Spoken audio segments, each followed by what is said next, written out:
Can I ask everyone to please find a seat?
Can everyone please find a seat? We'll begin in just a moment.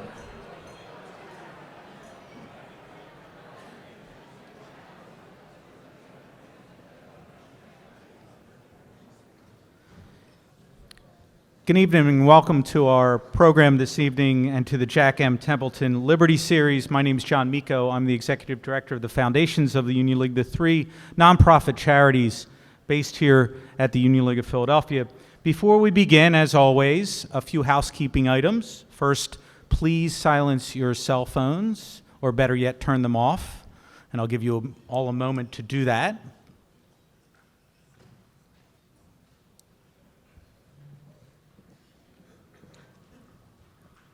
Our program tonight will include a Q&A that will be taken from the cards that should be at all of your seats. So please feel free to write questions during the program. We'll collect them, staff will collect them during the program. Just pass them down to the end of the aisle, and we'll collect them during the course of the talk by our speaker, Mr. Goldberg. Also, remember, questions. Questions should be 3, maybe 4 sentences, and if you can't put a question mark at the end of that 4th sentence, you have failed. So even if you put a whole thing and it goes back to the other side, we're not going to read that question, okay? There will be books that Jonah will be happy to sign afterwards, so please go back afterwards and get a book signed by Jonah. It's a wonderful, wonderful book. And I know that many of our Union League members have made reservations down at 1862, our old cafe. Congratulations, you're the lucky ones. There are no reservations left, but feel free. I'm sure they'd be happy you could get a drink and maybe wait to the second seating later this evening. But really, there are no more reservations in our restaurants. So the Abraham Lincoln Foundation is one of these three charities at the Union League. We use the spirit, the collections, the history of this great institution for programs of all different types that speak to that history and that spirit and our values. Just want to bring your attention to a few of them. In your program, of course, is the rest of the Jack Templeton Liberty Series program. It's really a wonderful year, and we're delighted that you're all here tonight. Please come to the rest of them, January, February, and March. We have around the League House, one of the things we do are exhibits, and you'll see around the League House World War I exhibits. And we are celebrating and commemorating the service that Union League members made during that time. So if you see them around the League House, they are the product of the Abraham Lincoln Foundation. I want to give a shout out to the Vice President for Foundations and Library, Ed Trzanski, who did a wonderful program, led in a wonderful program last Sunday on November 11th to commemorate the 100th anniversary of the ending of World War I. Thank you, Ed. And our newest exhibit just opened last month, Carved in Stone, American Monuments, Myth, and Memory. It's a look at American monuments, a focus on Confederate and Civil War monuments. I think you'll find it of interest, and please come down to the Heritage Center to see that.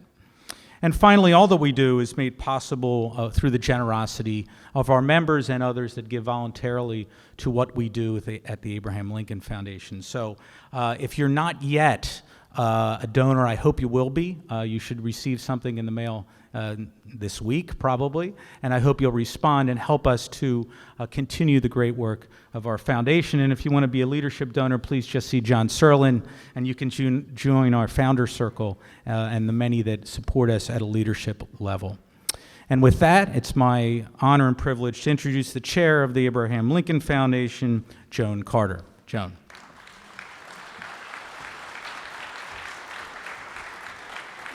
So good evening. It is my pleasure tonight to welcome one of the newest partners of the Abraham Lincoln Foundation, the Liberty Series, which is the National Review and the National Review Institute. This year's series includes two fellows from the Institute, Andy McCarthy, who will be here in January, and tonight's speaker, Jonah Goldberg. The National Review was founded by William F. Buckley in 1991, and the idea was to promote the ideals of a free society, ideals that Buckley advocated throughout his life. The National Review is now a leading voice of the American conservative movement, and its primary educational arm is the National Review Institute. The Institute engages leaders in business, philanthropy, and the media to advance the principles that Buckley espoused. And those principles are very much in line with the principles of the Union League. Like the National Review Institute, our own Abraham Lincoln Foundation was formed to promote the spirit and the history of the Union League as expressed in our bylaws. And all of you have heard me talk, you can probably say this by heart. Every member shall support the Constitution of the United States and the free enterprise system. So to tell you more about the National Review Institute and about a program that will occur here at the Union League over the next few months is the chair of the National Review Institute, Lindsay Craig.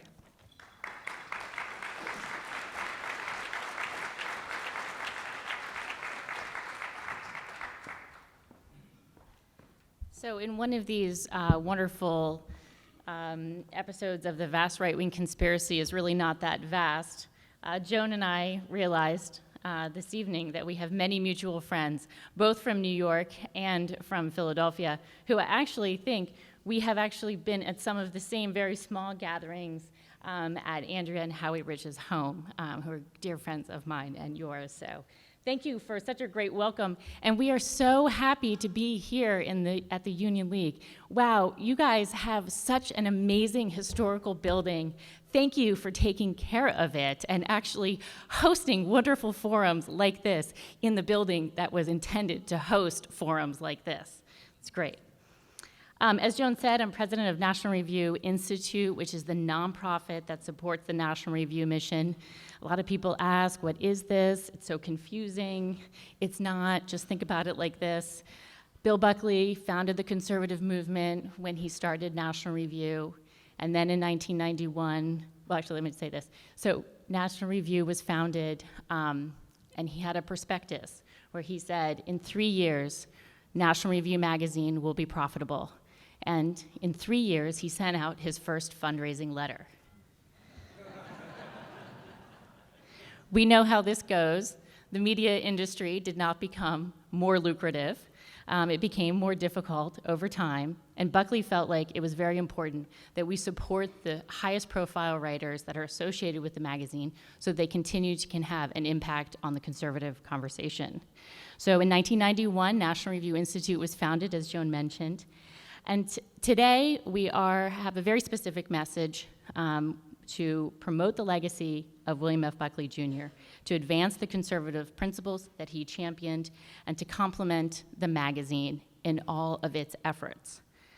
The magazine, as you know, corporately, National Review, Inc., is actually a wholly owned subsidiary of the nonprofit Institute now. And we do that, we had a merger in 2015 so that we could continue to have an impact on the conservative movement for years to come. So what do we actually do, people ask. In addition to supporting National Review's top talent like Jonah Goldberg and Andy McCarthy, National Review Institute programs and events are strategically planned to bring this talent out to targeted regions around the country, and Philadelphia is one of those places.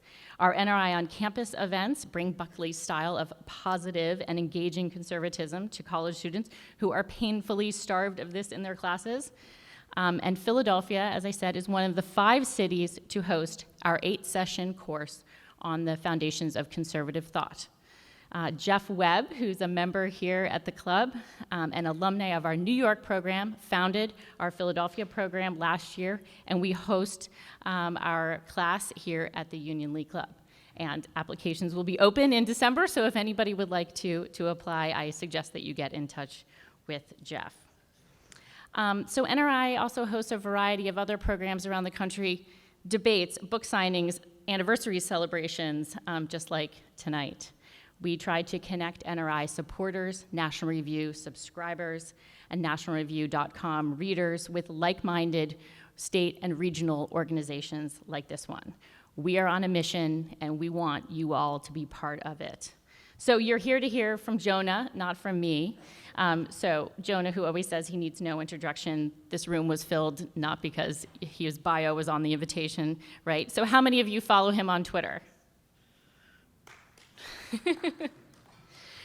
So just a note of his background, which I think is important. Jonah is also a senior editor at National Review, and importantly, he was the founding editor of NRO, which was the paradigm-shifting online platform for National Review. It was important then, it's very important today, and so we appreciate his leadership, and we don't want to forget it. So as we expand our enterprise, and we brought Jonah on as a National Review Institute Fellow, and we do things like support research for the book and then also promotion for the book so that we can bring him to people who are supporting and reading him all across the country. He's been crisscrossing the U.S., talking about his best-selling book, Suicide of the West, which you are all here to hear from him tonight. So I want to thank the Union League for hosting us this evening. I look forward to seeing you all again in January. Happy Thanksgiving and Merry Christmas.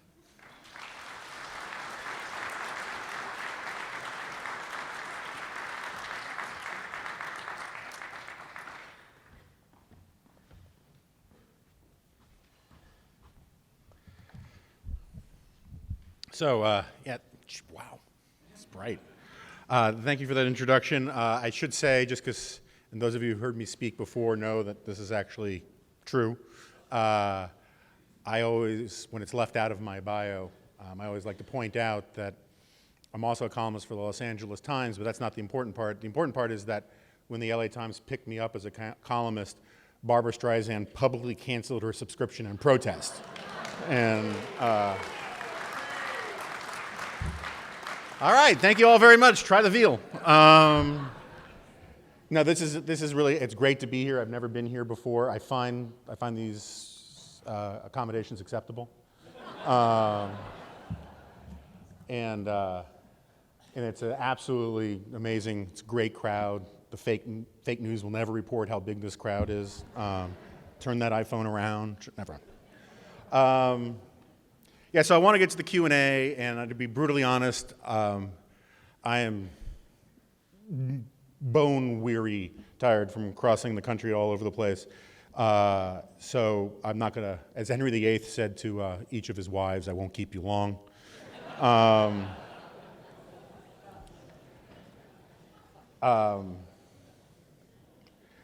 I'm reminded of one of my, I think this is a friendly enough crowd. I can tell this sort of off-color joke.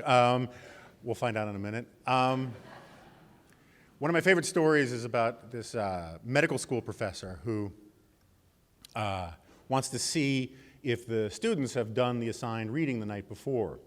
So he walks into one of these giant auditoriums and he looks at his seating chart and he says, "What organ of the human body, when properly stimulated, increases 8 times in size?" And then he looks at the chart and he picks out a very prim and proper young lady near the front and says, "Miss Jones." Miss Jones, she starts to blush. She starts to squirm. Professor, I just can't say. I couldn't possibly answer a question like that. And the professor says, "Okay. Mr. Smith," and points to another student, and Mr. Smith says, "The pupil of the human eye when it goes from light to dark." And the professor says, "That is correct. Now, Miss Jones, I have 3 things to say to you. 1, you didn't do your homework. 2, you have a filthy mind. And 3, you are destined to live a life of unfulfilled expectations." So,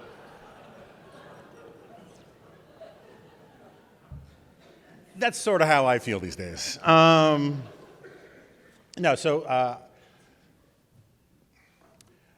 When I first set out to write the book, I really wanted to come up with a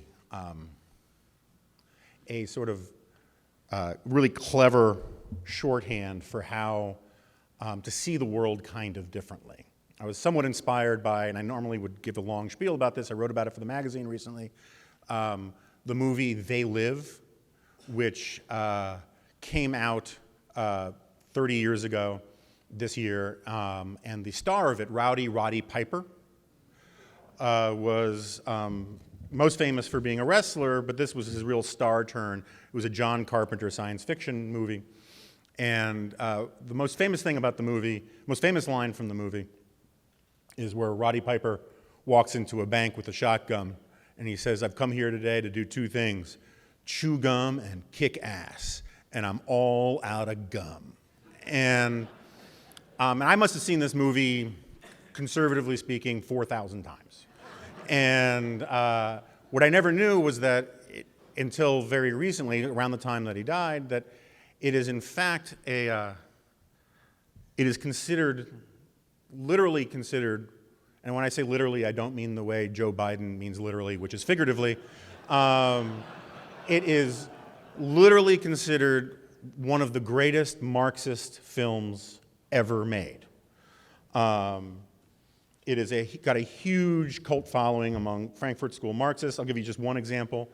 Writing in Dissident Voice, which I know you all subscribe to. It's a radical newsletter in the struggle for peace and social justice.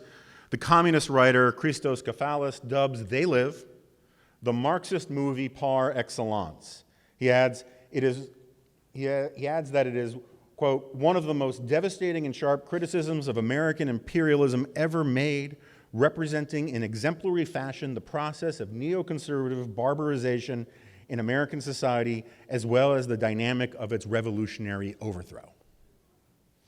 Now, again, I saw this movie a lot, and all that went right past me. But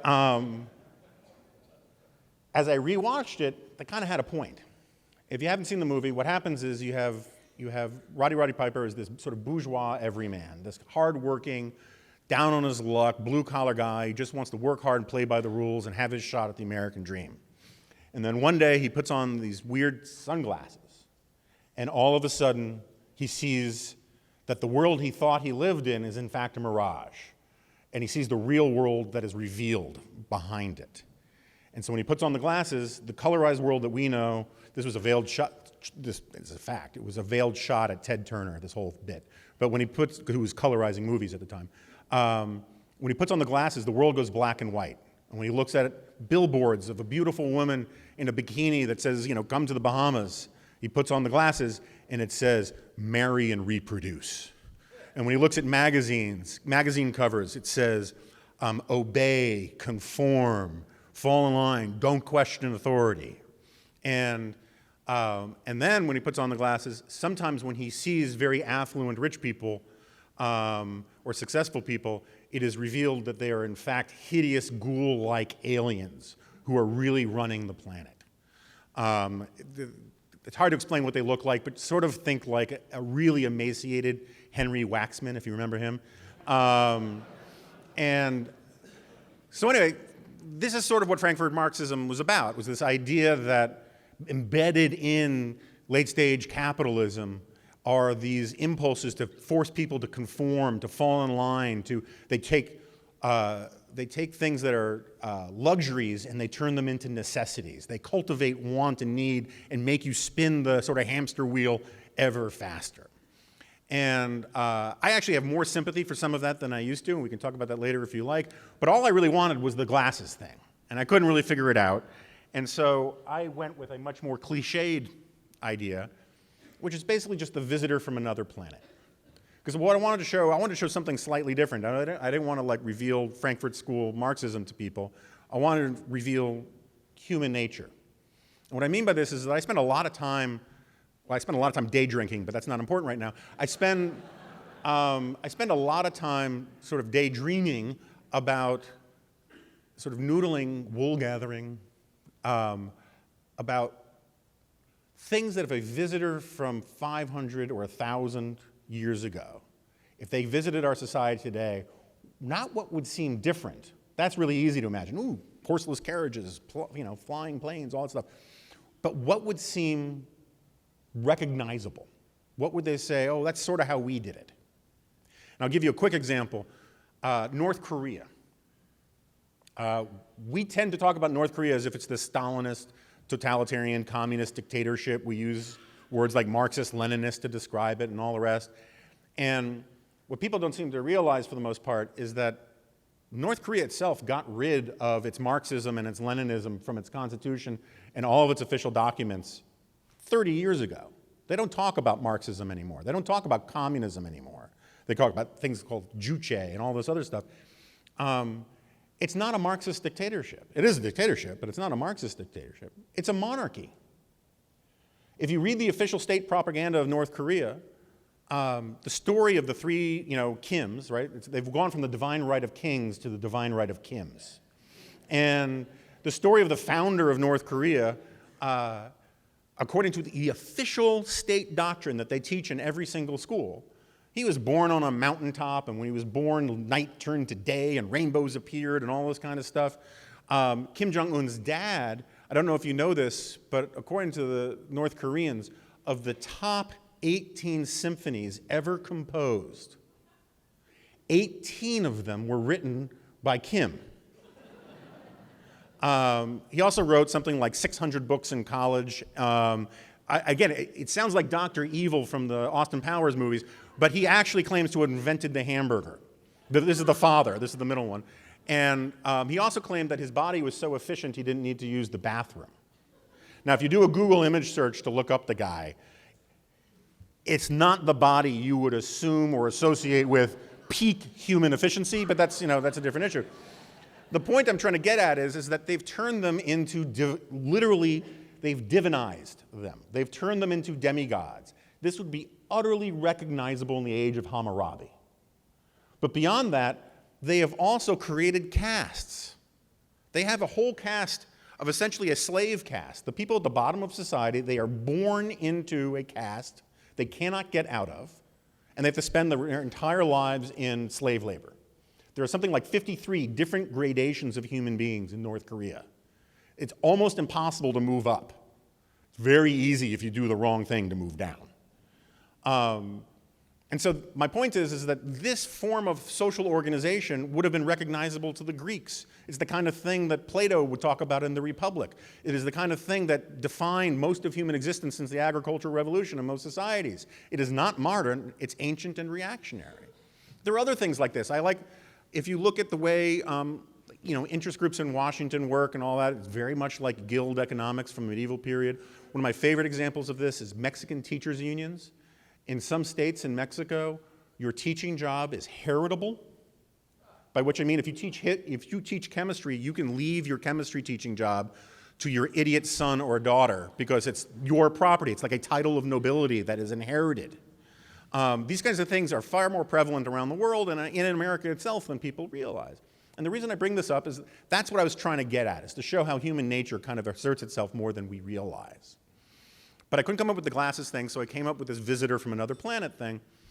And so I begin fairly early on in the book with a sort of thought experiment. Imagine you're an alien from another planet, and you're charged with monitoring the progress of Homo sapiens ever since we split off from the Neanderthals, whether that was, let's say it was 250,000 years ago. It might have been longer. And you can only visit once every 10,000 years. Right? So 250,000 years ago, you show up in your spaceship, you got your little notebook, and you look down at the Homo sapiens, who at this point are basically all in Africa.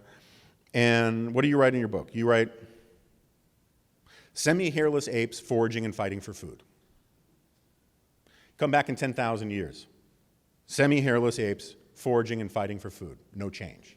Come back in 10,000 years. Semi-hairless apes foraging and fighting for food. Now, there are a few changes. Migration, different kinds of migration. We leave Africa, we go to Europe, we go to Asia, and all these kinds of things, and that means different dietary practices and all the rest. But we are still a migratory species. We are still foraging and fighting for food. One tribe fighting another. You would do this 23 times, writing semi-hairless apes foraging and fighting for food. On your 24th time, you'd come to planet Earth and you'd see some amazing changes. You'd see the first city-states emerge because of the rise of the agricultural revolution. You'd see some really cool, like, spears, even some metalwork, some fetching clay pots. You would see the first aristocracies open up. You would see the emergence of this thing that prior to then was largely unprecedented in human history called the home, a place where people live year-round indoors. So you're like, oh man, I can't wait to see what happens on my next visit. So on your 25th visit, you come to Earth, and as you approach Earth, NORAD picks up your spaceship on radar, and you might get here just in time to see, I don't know, like Miley Cyrus twerking at the Super Bowl. So, in essence, what I'm saying is that virtually all of the progress, all of the things that we associate with human progress have happened in the last 10,000 years. But that's misleading, because the truth, it's sort of like me saying the combined net worth of me and Jeff Bezos is more than $90 billion, right? It's true, but it's leaving something out, right? And alas, and if you buy more anyway, so that's because virtually all of the progress of the last 10,000 years actually happened in the last 300. You guys, a lot of you probably heard about that hockey stick that shows like global carbon emissions since, the last 10,000 years, and it goes like this after the Industrial Revolution, and Al Gore gets on his little crane, and he points it out, and it's all great. Whatever you make of that, that's fine. But the vastly more important hockey stick is the one that shows, and it's in the back of my book, It's the one that shows that for 250,000 years, up until about 350 years ago, the average human being everywhere on the planet lived on no more than $3 a day. Ancient Rome, ancient China, South America, North America, Africa, Europe, doesn't matter. It's like this. Every now and then you get a little bump, and then the logic of Malthusianism bites us in the ass, and we regress back down to the mean. So for 250,000 years, 7,500 generations, the average human being everywhere lived in grinding poverty. That is our natural environment. The natural environment of humanity is a short and nasty life of grinding poverty punctuated by an early death, usually from violence or some bowel-stewing disease. And it's like this up until about 300 years ago, when once, and only once, in all of human history, does it lastingly and significantly change. In one place at one time, England. And it starts to go like this. And it's been going like this ever since. Now, I should point out, because there's still some Pennsylvania Dutch around, even though I guess they were all Germans, but whatever. There are people who say it also happened in Holland, or that it really happened in Holland, and if there are any Dutch jingoists in the room, I'm happy to have that argument. But my argument is that it happens in England, and it goes like this. And it's been going like this ever since. Right in this moment, we live in the greatest moment of poverty alleviation in all of human history. Hundreds of millions of people are being pulled out of poverty around the world. The UN might get rid of the designation called extreme poverty in the next 10 or 15 years because we'll have eliminated it. And the UN isn't responsible. Look, I'm all in favor. You know, UN does some good things. It does a lot, and it does some crappy things. In full disclosure, my wife works for Nikki Haley at the UN, so take that for what you will. But what changed it were ideas. What changed it were this weird thing that emerges 300 years ago, what I call the Lockean Revolution. It is named after John Locke, but it's not because John Locke created it. Right? I want to be very clear about this. I could have called it the Smithian Revolution. I could have called it the Humean Revolution, whatever. I call it the Lockean Revolution because I think it makes the most sense. That doesn't mean I don't like John Locke. What has two thumbs and likes John Locke? This guy. But the point is, he represents this fundamental change in the way people thought about themselves in the world. And I call it the Lockean Revolution, and it's basically a bunch of ideas that mean things like, our rights come from God, not from government. We are citizens, not subjects. The fruits of our labors belong to us, which means that innovation is a good thing. For most of human innovation, which drives almost all economic productivity, innovation was seen as a threat to the established order, and it was crushed almost anywhere where it was given flour, in China, in the Arab world, in Europe. In Western Europe, innovation was literally a sin, the sin of curitas, questioning the established order. But then for some reason, because of the Lockean Revolution, it's that genie is let out of the bag. Out of the bag. Do genies come from bags? Out of the bottle. And the rest, as they say, is history. And people start getting richer. More and more people. It starts spreading out. It comes to America. It spreads out through Western Europe. And so there are some conclusions that come from this that some people don't like. The first is capitalism is unnatural. Democracy is unnatural. Human rights are unnatural. If they were natural, they would have appeared a little earlier in the evolutionary record.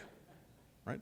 They emerge through trial and error over millennia, and we hit some sort of critical mass tipping point in England, and boom, we are pulled out of we go through the Narnian wardrobe, and we go into a different world, and it starts spreading. Now, I don't think it was invented overnight by John Locke or anybody in the 1600s. It took a long time to get there, right? I call this thing the miracle, and there are a lot of people who say, well, doesn't it come from Christianity? Doesn't it come from Judaism? And my short answer is, yeah, It does, right? I mean, if you want, I can go full Jeremy Corbyn on you and start in on the Jews. But my point is that these ideas that come out of Christianity, that come out of Judaism, which are hugely important, it still takes a couple thousand years for them to have the right material circumstances about 300 years ago to create this miracle. And we are pulled out into a different world. Where does the miracle come from? I don't know. Right? There's sort of a chicken or the egg problem with the Lockean Revolution story. Where does the Lockean Revolution story come from? Well, it comes from someplace else. All of the theories about where the miracle comes from are interesting. I think there's merit to the Marxist ones. I think there's merit to the Protestant work ethic one. I think there's merit to the scientific revolution one. Deirdre McCloskey does a wonderful job disproving all of them to one extent or another. But I don't really care about that. The reason I call it a miracle is not because I think God gave it to us, though I have no problem with that argument. The reason I call it a miracle is because we don't know. We literally don't know. There's all sorts of consensus about this poverty thing. Marxist historians, Marxist economists, anarcho-capitalists, they all agree on that story. Little technical arguments, but they all agree on the math. The story about why this happened, there's no consensus.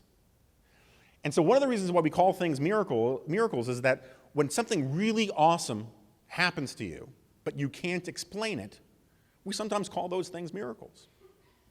And so a big part of the argument in my book is that we don't appreciate the miracle. We do not have gratitude for the miracle. One of the great problems we have in this country and in the West in general is that we do not teach gratitude. We teach the opposite of gratitude, which is entitlement and resentment. We teach people to take what they have for granted and to actually feel like the world owes them something more. And I'll get back to more of that in a minute.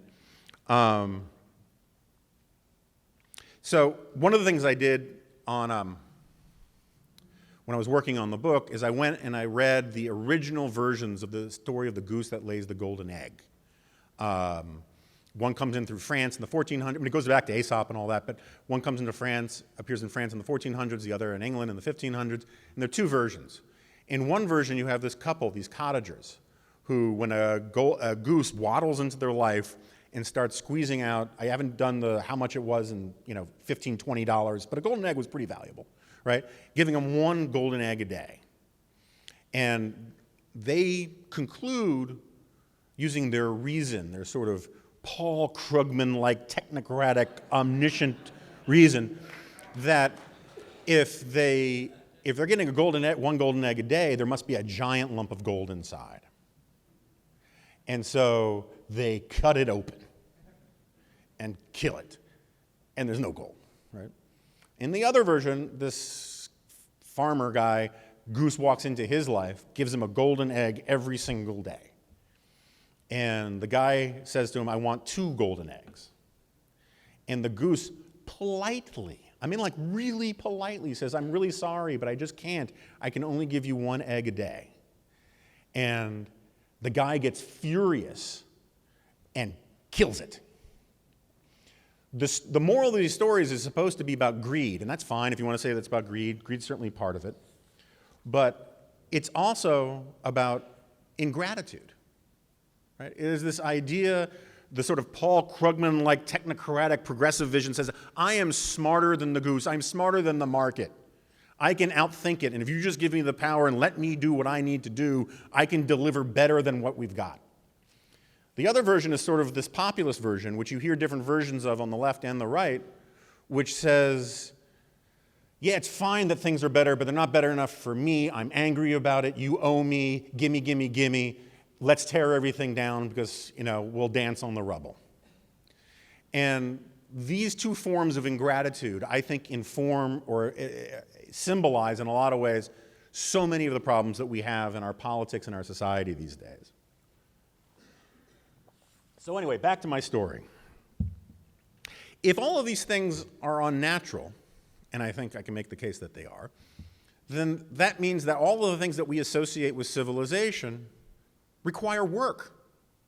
They require effort, right? If you take a jar of ants and you go to some planet or island or continent or whatever that has no ants, and you dump the ants out on the ground, the ants will immediately start doing ant stuff, right? And they'll dig tunnels, anoint a queen. I don't know what ants do, but they'll do it, right? They'll follow their nature. If you could take human beings and dump them out on some land where they were stripped of their civilizational education, they were humans in the raw, what would they do? Well, they would not create, Uber, but for marijuana, right? They would not create apps for iPhones. They would make spears, and they would be semi-airless apes foraging and fighting for food. And the reason I bring this up is that part of my argument is about our concept of corruption. We talk about corruption as if it's about bribery or graft or Chicago voting or whatever, and that's all fine, and those are forms of corruption. But if you read the Bible, if you read the Oxford English Dictionary, if you read Chaucer and these kinds of things, corruption has a much richer meaning in the past. It means rot and decay, giving into nature, putrescence, right? The concept of ashes to ashes and dust to dust. That's that cycle of entropy, this idea that nature reclaims what is hers, that rust never sleeps, right? If you take an outhouse and a grandfather clock and you put them out in a field, the termites won't care that one is pretty. They will reclaim whatever they can. It's the second law of thermodynamics. And so my argument is that this is also true about human nature. The Roman poet Horace says that you can chase nature out with a pitchfork, but it will always come rushing back in. And so all of the things that we associate with civilization are mechanisms that we've invented, right? One of my favorite intellectuals, Hannah Arendt, has got this great line where she says, every generation, Western civilization is invaded by barbarians. We call them children. Anybody who's had kids knows that she's onto something there, right? Because kids come into this world with some fascinating factory-installed software. But they need updates, right? And that's what parents do. Parents model the kind of behavior, they set the kinds of expectations, they civilize these barbarians and turn them into human beings. This is why one of the oldest definitions of conservatism is just simply the idea that human nature has no history. If you took a baby from, New Rochelle, and you somehow could send it back 1,000 years to a Viking village and get it adopted, the baby would grow up to rape and pillage the English countryside. If you could take a Viking baby and send it to New Rochelle in 2018, it'd grow up to be an orthodontist, right? The human nature is the constant variable, is the non-variable, right? It is the constant. It's how we deal with it that changes. The Founding Fathers understood this, which is why they set up rules that took human nature into account. The French revolutionaries didn't, which is why they turned their country into an abattoir, right? But this concept of corruption is essential to most of literature. I mean, it's one of the reasons why I love apocalyptic, like zombie movies and Mad Max movies and all these kinds of things, is because all it takes is 5 seconds for the veneer of civilization to disappear, for us to revert into bands of tribes, fighting each other and killing each other for food, because that's our natural programming. The story of Lord of the Flies. You take these kids, these pinnacles of Western civilization, these little British boarding school kids, you drop them on an island. 5 minutes later, they got spears and war paint, and they're chasing each other because there's no parental supervision. So the relevance of all of this is that when the institutions that civilize us, starting with the family, don't do their job, it makes it easier for human nature to kick in.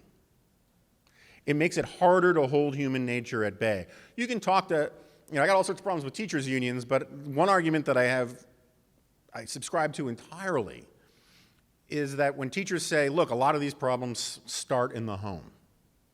That just seems incandescently true to me. We've known that poorly civilized males go tribal for thousands of years. Greek philosophers talk about it, right? The Irish slums of Hell's Kitchen, the Crips and Bloods of the 1980s. When young men are not properly civilized, particularly without a father in the home, they start acting out their nature, which is to like protect turf and form little bands and care a lot about sort of stupid symbolic stuff about like what color you're wearing, or whose turf you're on, and all that kind of stuff. Prison gangs are almost self-forming institutions because they line up with what our basic programming is.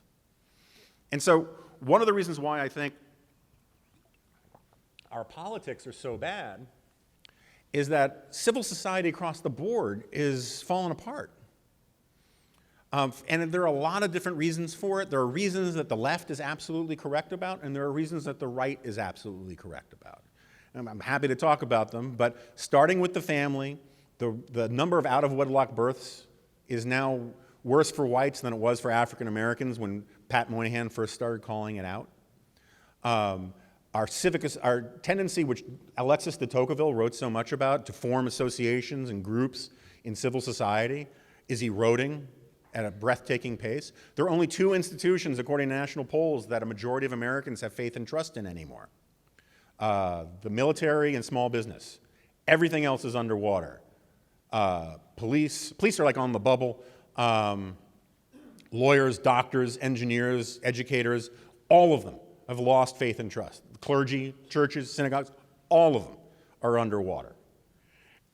And so when these institutions can't do the work that they once did, we do not lose our desire to belong in tribes, our desire to belong in little groups. That is the natural environment that we grew up in. And so one of the things that we do is we start looking to politics for that sense of tribal belonging. And part of the problem is that we start looking to national politics for that kind of tribal belonging. Some of you might remember the creepiest PowerPoint presentation ever presented in all of modern political history, the life of Julia. All right, so this was this thing that the 2012 Obama campaign came out with. Every panel featured this woman named Julia, and it tracked her for her entire life. And every panel began with the words, "under President Obama."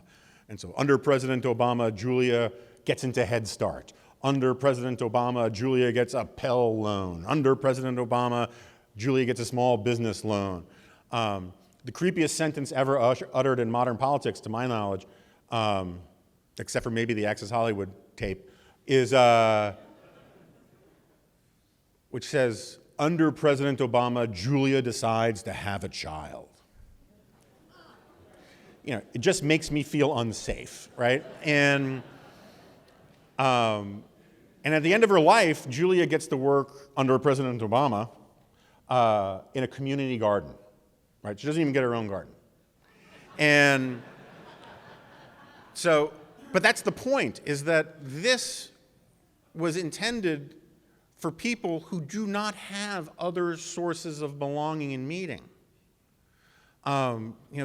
If you read it clearly, the life of Julia is about what a woman does when all of the institutions that used to help you plug into civil society are gone. She's got no parents to mention. She has a kid. We don't know who the father is. The kid disappears when he turns 18 and never comes back. There's no church. There are no friends. It's just Julia and the state. I attended the 2012 Democratic Convention for reasons probably having to do with original sin. And the very first words of the convention were, "The government is the one thing we all belong to." Now, for me, as a sort of, at the time, Tea Party-ish kind of guy, that makes me want to flip the safety on my rifle, right? But that's not what, I'm not the target audience, surprisingly, for the opening video of the Democratic Convention. And for millions of decent, hardworking fellow citizens and human beings, what they hear is, the government is the one thing we all belong to, that we can all be part of. And that message sells. There are other forms of tribalism out there that sell. One of the most popular ones these days is identity politics. Identity politics, as we understand it today, it's purported, because it talks about intersectionality and all of this nonsense, that we think of it as a modern phenomenon, but this is sort of like the North Korea thing. It is an ancient form of human organization. We have this thing called the coalition instinct, where we look for reasons to find people with similar interests, and we band together to protect our interests. We are hardwired with this. It exists in every society that has ever existed. There's never been a society where we haven't given favors to friends and family and offspring. And civilizations have, from the beginning, tried to regulate this. We get the word nepotism from the Catholic Church. It means nephewism, because you had, under the bad popes and others, you had these archbishops and cardinals and popes who were appointing their nephews all over the place and giving them powers and prerogatives. The Chinese had this problem, and so they did something the Turks also did with their janissaries, is they castrated their bureaucrats and made that, because they figured, oh, now they can't have kids. But it turns out that families would actually pick one kid for the bad job, they had the same problem. It's very difficult to fight this tendency. So anyway, but identity politics is basically just another word for a kind of understanding of caste or aristocracy. We get the understanding of we get the word aristocracy. It originally means just rule of the best people, the most qualified. But what happens very early on is that the aristocrats want to pass on their privilege and their rank and their property to their children. So they invent this idea of noble blood, right? That some people are just simply born noble and superior, or as Aristotle says, and some people are just born slaves by nature. It's very much like what they have in North Korea today. And this is what almost every society had for most of the last 10,000 years all around the world. And so what identity politics just simply says is that there are some people who, because of an accident of birth, are more worthy or more deserving than other people. It says we can look at whole categories of people as categories rather than as individuals. And it is very popular on the left, and it is increasingly popular on the right these days. And it breaks my heart. Because one of the truly great and glorious things about this country and about this guy is the story of how in America we're supposed to take people as we find them. So I originally wanted to title this book The Tribe of Liberty, because I wanted to make this argument that you need to civilize people within a custom and a culture that is more than merely rational. You can't talk to a barbarian baby and reason with it about why it should like liberal democratic capitalism, right? You have to make it a habit of the heart first. And my publisher didn't like Tribe of Liberty. No one understood what it meant. So after many negotiations, we went with Suicide of the West, because take a bath with a toaster was already taken. And the reason why we set on, there are lots of different reasons for it, but one of the reasons why I didn't go is say death of the West, or decline of the West, or end of the West, is because I don't believe in those things. Suicide, no offense to people with mental health challenges and whatnot, but suicide's a choice. As my friend Charles Krauthammer said in a brilliant speech, decline is a choice. We are doing things that we know the right course, and we're choosing not to do them because they're hard and they make you sound judgy, right? But this is how the miracle unfolded. You can take the principles of our founding and trace them back to 4th century England. They start with these weird, and England was just weird, these quirky, weird things about England. Like in England, this idea that became the Fourth Amendment begins in the 4th or 8th century of England, that basically says you have to have the government has to have, basically the chieftain, has to have a good reason to come into your home. Your man's home is his castle. And this weird cultural thing gets more and more refined through the common law until it becomes an abstract principle that they hold dear. Then it comes to the United States and becomes even more abstract and is written down as the Fourth Amendment. Similarly, a good example of this is Locke's Notes on Toleration. When John Locke is writing his Notes on Toleration, or whatever it's called, Notes on Tolerance, I can't remember, he says all this great stuff about how we have to treat minority religions with respect, and that we can't have a monopoly on virtue and on conscience and all this kind of stuff. But he's talking about the Protestant, radical sort of Calvinist types. He says, but not the Catholics, right? He's like, those guys, can't trust them at all. They can't have any rights. But this basic logic unfolding comes to America. Jefferson takes it and he refines it. And in his notes on toleration in Virginia, he says not only do Catholics should have rights, but Hindus and Jews and atheists and pagans should have rights too. Because it's this unfolding logic of this story about what America is that comes across. When Abraham Lincoln, let me put it this way, when the Declaration of Independence was written, the beginning part, we hold these truths to be self-evident that all men are created equal and endowed by the Creator with certain inalienable rights. I don't want to be too unfair, but that was basically like Jefferson being tight on a deadline. It was boilerplate. I'm not saying he didn't necessarily believe it, but those sorts of ideas were all over the place at the time. The exciting part of the Declaration of Independence wasn't the beginning, it was the end, independence.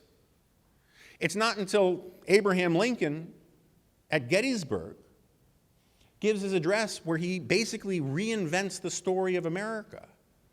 He doesn't reinvent it, he purifies it, he crystallizes it, he advances it.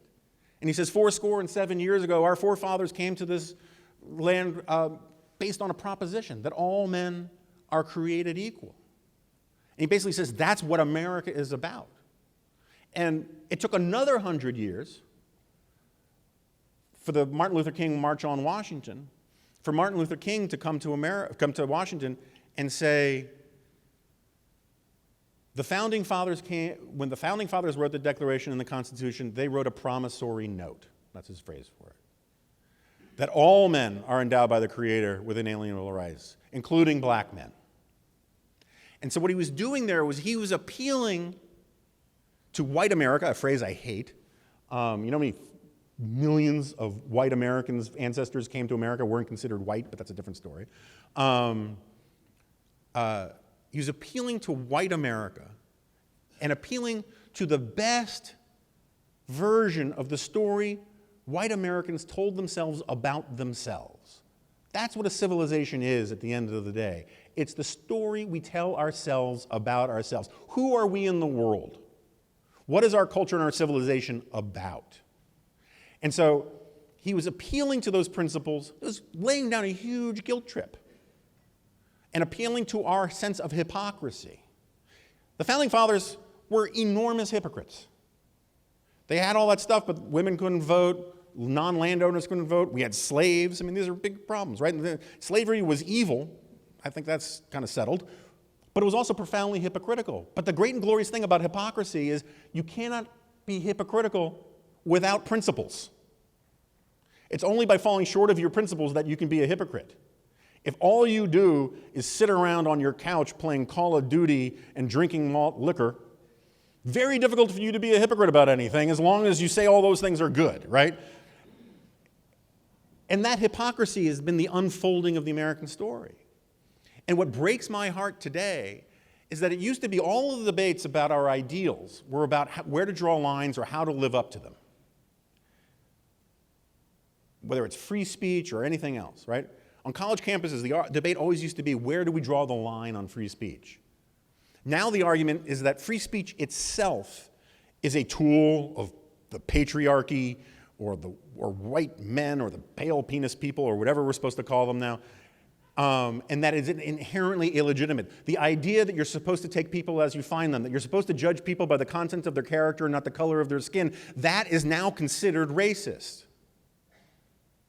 We have taken those principles and we've basically said they're evil, rather than condemning the evil of us for not being able to live up to them. That is a suicidal choice.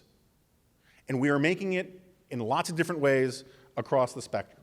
And so I'm going to close because I don't know if you could tell, I've just been freewheeling here. And just read one thing. The second best thing ever written or said about the Declaration of Independence after the Gettysburg Address was by Calvin Coolidge, praise be upon him. And on the 150th anniversary of the Declaration signing, he said, About the Declaration, there is a finality that is exceedingly restful.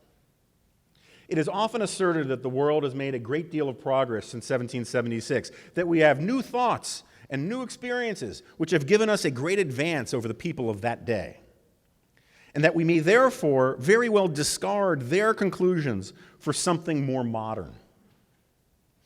But that reasoning cannot be applied to this great charter. If all men are created equal, that is final. If they are endowed with inalienable rights, that is final. No advance, no progress can be made beyond these propositions. If anyone wishes to deny their truth or their soundness, the only direction in which he can proceed historically is not forward, but backward, towards the time when there was no equality, no rights of the individual, no rule of the people. Those who wish to proceed in that direction cannot lay claim to progress. They are reactionary. Their ideas are not more modern than those of the their ideas are not more modern, but more ancient than those of the Revolutionary Fathers. There are a lot of really good arguments about public policy and where to go and all the rest, right? But at the end of the day, when it comes to those ideas, Francis Fukuyama was right. We reached the end of history. We are at the top of the mountain. And when you're at the top of the mountain, it's all good and fine to argue about whether or not we should go left towards socialism or right towards nationalism. But at the end of the day, when you're at the mountaintop, whether you're talking about going left or right, what you're really talking about is going down. And that's where we are today, is that people are giving up because of a lack of gratitude for what we have. And I believe that conservatism, boiled down, is gratitude. You look around the world, you look around the society you live in, and you look at those things that are lovely and lovable and worth preserving that you want to leave to your children, and you conserve them. You maintain them. You put in the work of holding nature at bay for one more generation. As Ronald Reagan, also praise upon him, liked to say, we are never more than one generation away from tyranny because we are not born with liberty in our blood. We have to fight for it every generation. And so I ask everybody here, in the presence of this guy, to stay in that fight, because it's a good fight. It's the only fight. And you're always going to be outnumbered in it, because people, because of human nature, are always going to look at politics to be something that it's not. And it's your job to tell them that they're wrong, and maybe do it with a smile. Thank you all very much.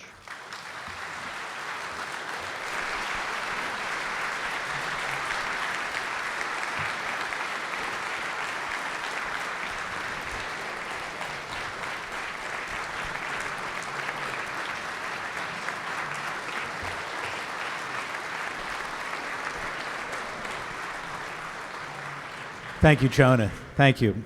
We have a lot of questions. We're not going to get to a lot of them, but let me try a few. Is it too late for civil discourse in American politics, or did it ever exist? And if it did, what can we do to bring it back? Again, I don't believe in the concept of too late. I really don't. One of the arguments that I find persuasive about where the miracle comes from is that it just came from words, right? From the way we talk about ourselves changed, and that changed everything. And Deirdre McCloskey makes a great case for that. The problem with her argument is that she doesn't acknowledge enough, I think, that what can be created by words can be destroyed by words. But the way we talk can change. It's happened before, it can happen again. It takes leadership. It also takes some reform of the way our institutions work. It is absolutely true that we've had contentious partisan times in the past, and civility is always rosier in the rearview mirror than it was in reality. What is, I would argue, different about now is that we are following politics like it's a form of entertainment. And weird things happen to your brain when you follow things like entertainment. In a movie, if your hero does something horrible and you like him, it doesn't matter. I like Harrison Ford, I like Denzel Washington, So he can kill people, he can shoot people, he can stab people, he can torture people. He's the good guy. And they actually do these great studies where they monitor people's brains. They'll take a guy in to a room, they'll open up a two-way mirror, and they'll show a guy strapped to electrodes, and they'll zap him. And the observer, the person watching it, will jump, right? There's an empathetic response, because they can imagine it being themselves. So like when you see something terrible in a movie, sometimes you'll just do one of those. They will then tell the guy who, let's say he's an Eagles fan, that the guy being electrocuted is a Patriots fan. And they zap him again. All of a sudden, the pleasure center of his brain lights up. And so when we follow politics like entertainment, when we retreat from real communities and get on things like Facebook and follow it where the other is an abstraction, it makes it a lot easier to forgive horrible things that your side does, and a lot harder to forgive the horrible things that the other side does. And so I think that one of my policy goals is to send as much power down to the most local level possible, also to burn Facebook to the ground, but that's a different story. But it's going to be hard. It's going to be hard. So here's kind of on that same vein. How specifically has media exacerbated tribalism, and what should we do to change it? Right. So stipulate to my last answer all that stuff. What I would add is, part of the problem is with this balkanization of the media environment, there are no institutions in the media that have anything like the moral or political or just basic authority that even the New York Times or CBS News had 40, 50 years ago. There's no one who's broadcasting anymore. This is true of movies and television. It's also true of news. Everyone is narrowcasting. The business model now is to get a sticky 2 or 3% that stays with you. You know the spinning logo on Fox News that just has Fox News and it goes around like this in the lower right-hand corner? You know why it spins? Because for the first 10 years it was a stationary logo, and it ruined millions of TVs because it burnt into the picture tube the Fox logo that it would show up even when you were watching the Super Bowl on a different channel. And so it spins to save your picture tubes. They want sticky viewers. And the problem with that is that when you are catering to an audience that narrow, not always consciously, but you end up moving away from telling your audiences what they need to hear and moving towards telling them what they want to hear. And some executives in the mainstream media are honest about that. The guy who's the head of CNN recently admitted, yeah, we do too much negative Trump obsession stuff, but every time we change the subject, we lose viewers. People want to mainline that stuff. Same thing on Fox, but from the other perspective. So that is a big, big problem. We also live in this moment of what the political scientists call negative polarization. Under negative polarization, it explains why there are literally millions of Americans who say they're Republicans solely because they hate, or primarily because they hate Democrats.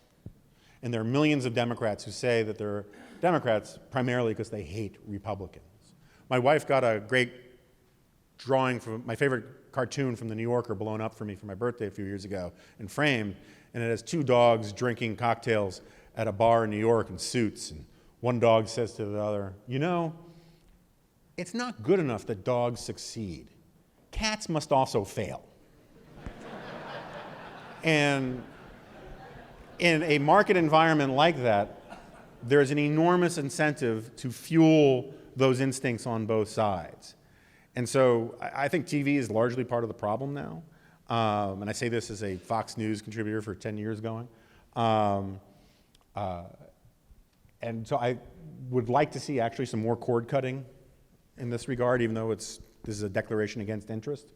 But if you're going to be a big news consumer, have a varied diet, right? If you read National Review, great. If you subscribe, even better. But also maybe read The Atlantic, or something somewhat on the other side to proof test what we're saying. We think we can handle it, but it's also just good for you to understand that there are sincere people making arguments from a different perspective, and that doesn't mean they're evil. It just means, by my lights, they're often wrong.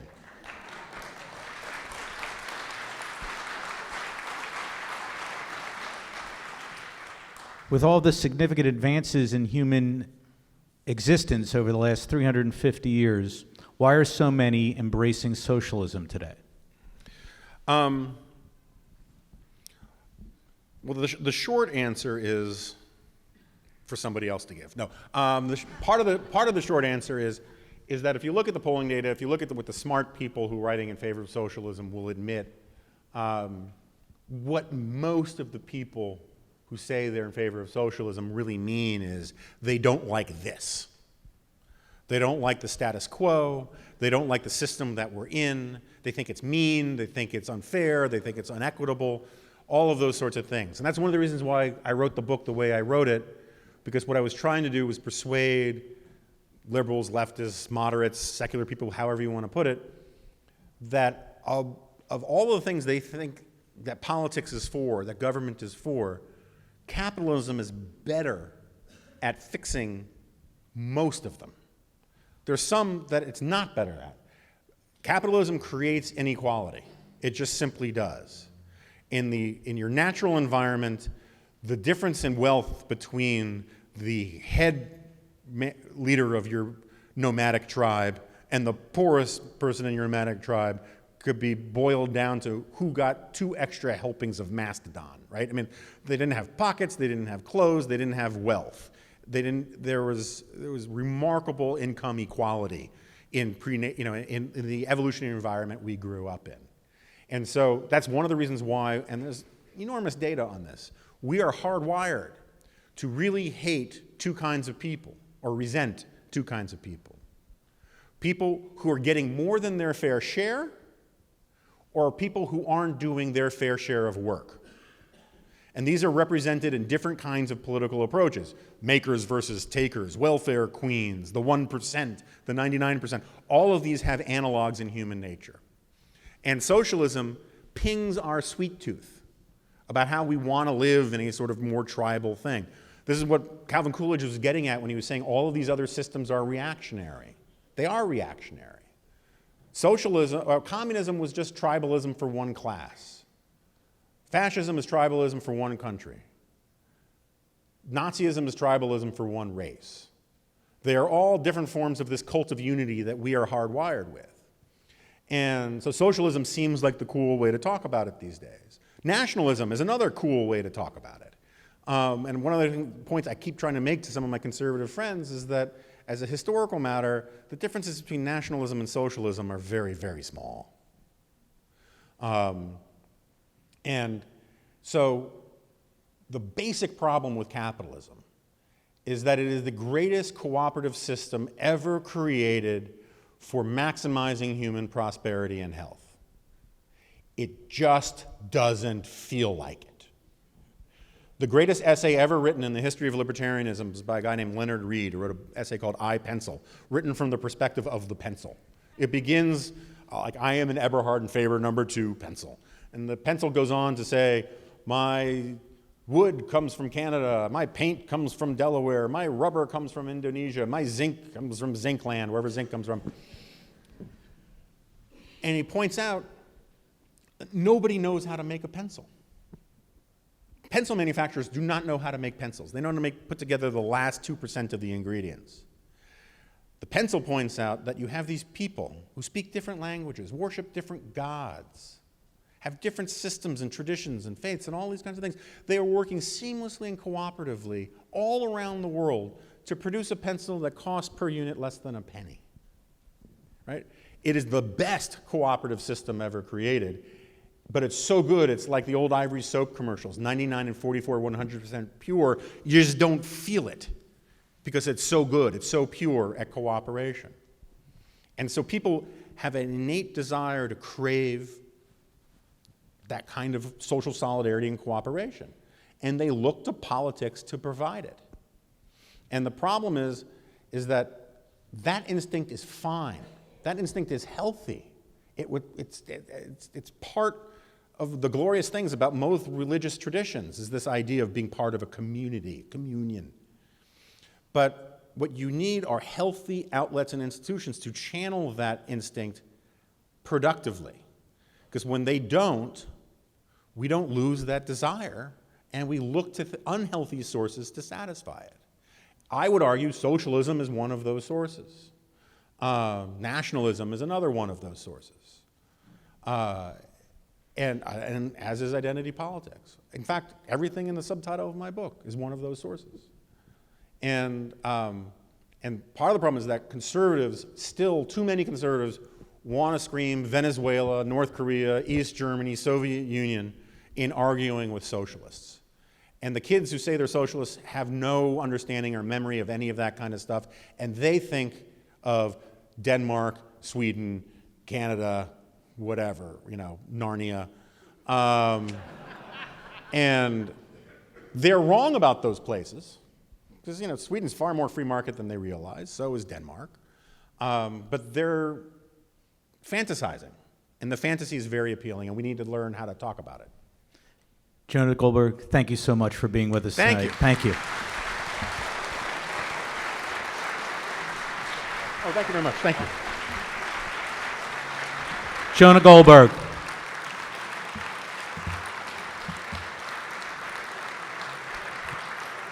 Jonah will be happy to sign some books in the back.